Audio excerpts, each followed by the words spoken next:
This video contains news and analysis related to a recent terror attack in Kashmir. The content may include sensitive visuals and discussions that could be distressing to some viewers. Viewer discretion is advised. We strongly condemn all forms of violence and terrorism. The purpose of the content is solely to inform and create awareness based on verified reports. কাশ্মীরের এই ঘটনাটা তো সর্বভারতীয় স্তরে একটা মেরুকরণ, আবার একটা রাজনৈতিক মেরুকরণের পথে রাজনীতিকে নিয়ে যাবে। নিঃসন্দেহে নিয়ে যাবে এবং নিয়ে যাবেই। এবং আমি সমস্ত সনাতনী হিন্দুদের বলবো, আপনারা কাঙ্ক্ষিত ছিল না।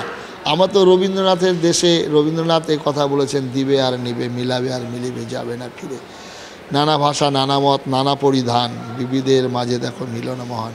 আমরা সনাতন হিন্দু ধর্মের শিক্ষা, আমরা জগন্নাথ বলেছি, জগন্মাতা বলেছি। তাই আমাদের সারা বিশ্বের মানুষ আমাদের ভাই। আমাদের বলা হচ্ছে যে এখানে ওই কৃণন্ত বিশ্ব আর্যম বলা হচ্ছে, বসুধৈব কুটুম্বকম। একটা সাপকে পুজো করি আমরা, পেঁচাকে পুজো করি, ইঁদুরকে পুজো করি, ময়ূরকে পুজো করি, হাঁসকে পুজো করি। আমাদের কি শিক্ষা দেবে?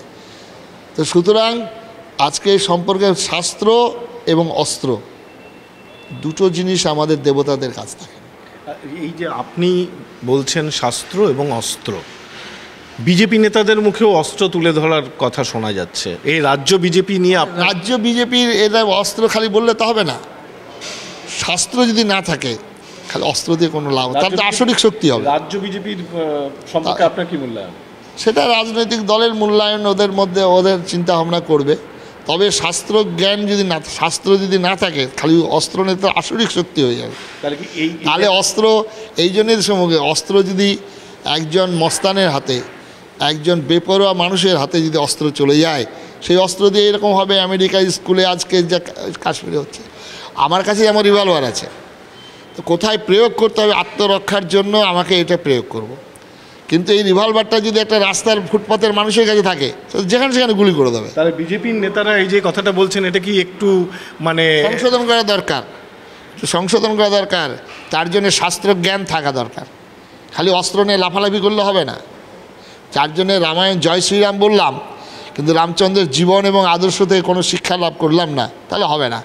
রামচন্দ্রের জীবন থেকে শিক্ষা নিতে হবে, তবেই জয় রাম জয় শ্রীরাম বলাটা সার্থক হবে। কেমন চলছে রাজ্য বিজেপি আপনার চোখে?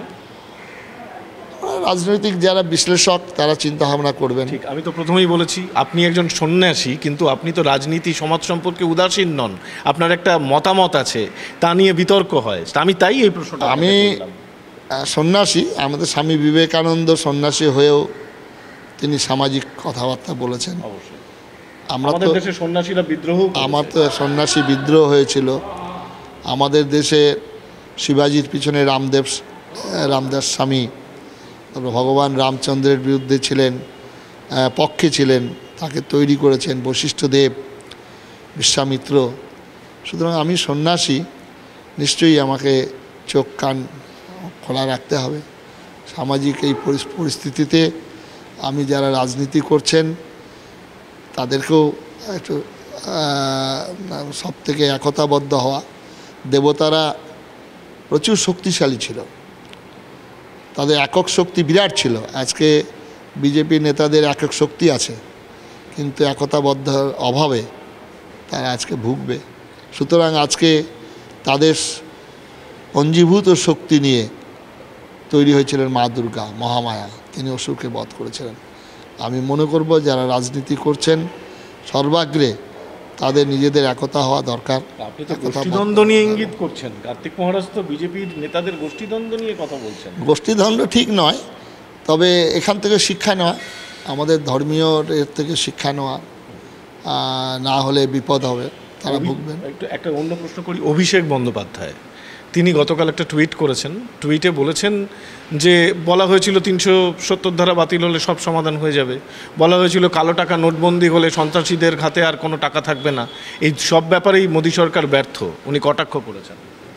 উনি ওনার দৃষ্টিতে কটাক্ষ করেন। উনি আগে দেখুন উনি যেখানে আছেন সেটা কি অবস্থা হচ্ছে পশ্চিমবঙ্গের।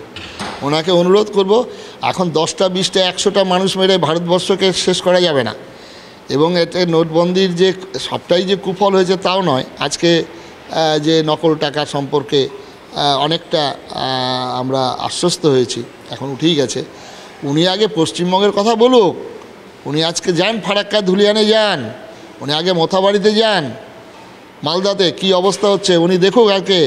আজকে তো উনি প্রধান সেনাপতি, আজকে আমাদের পশ্চিমবঙ্গের শিক্ষা দপ্তরটা কোথায়, খাদ্য দপ্তরটা কোথায়, আজকে স্বাস্থ্য দপ্তরটা কোথায়, আজকে ওই চিন্তাভাবনা আগে করুক। উনি দেখবেন কেন, রাজ্যের মুখ্যমন্ত্রী তো রয়েছেন। উনি তো প্রধান সেনাপতি, রাজ্যের মুখ্যমন্ত্রী তো আছেন, ওনার প্রধান সেনাপতি, উনি যখন এই কথা বলছেন তাহলে ওনাকে এটাও চিন্তা করা উচিত। অসংখ্য ধন্যবাদ মহারাজ। কার্তিক মহারাজের সঙ্গে আমরা কথা বললাম, যেখানে ভারত সরকারের বিভিন্ন নীতির সমালোচনা করলেন তিনি, রাজ্য বিজেপির বেশ কিছু বিষয় নিয়ে তিনি মুখ খুললেন এবং একই সঙ্গে অনেকগুলি বিষয়ে কিন্তু আলোকপাত করলেন কার্তিক মহারাজ। এই মুহূর্তে একজন গুরুত্বপূর্ণ সামাজিক চরিত্র, আমরা এইভাবেই তাকে ব্যাখ্যা করতে চাই। ক্যামেরায় দীপক উপাধ্যায়ের সঙ্গে সৌরভ গুহ, TV9 বাংলা, কলকাতা।